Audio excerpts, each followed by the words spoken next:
Fait trop chaud, le monde du travail aussi. Exemple, dans les transports en commun, à Paris, certains bus, certains métros n'ont pas de climatisation.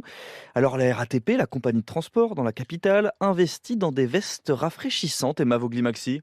Cet été, avant chaque service, Toufik, conducteur à la RATP, plonge complètement sa veste dans l'eau. Il faut que ça vraiment, l'eau, ça vienne partout. Objectif, se rafraîchir grâce à cette fine veste noire et bleue sans manches. On essaie de bien essorer parce qu'après, on risque de mouiller le polo. L'eau se stocke dans les tissus et s'évapore, ce qui génère de la fraîcheur.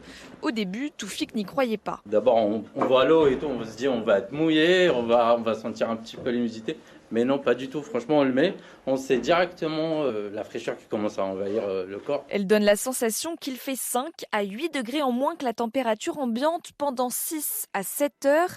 Un gain de température nécessaire pour le conducteur, car dans le métro, Il fait chaud, vraiment, il fait chaud. Il faudra rajouter quelques degrés par rapport à ce que vous ressentez sous le soleil. selon Olivier Dehaene, responsable terminus de la ligne 13, les vestes viennent renforcer les moyens déjà existants à la disposition des chauffeurs. On leur fournit des gourdes, on leur fournit des vestes rafraîchissantes. On fait l'entretien du matériel pour les rames équipées de ventilation. Donc on essaie de mettre tout en place, en tout cas pour leur confort. Si les tests sont concluants, la RATP envisage de généraliser l'utilisation de ces vestes pour l'été prochain. Un dispositif déjà connu dans d'autres corps de métier, comme dans le bâtiment ou l'industrie.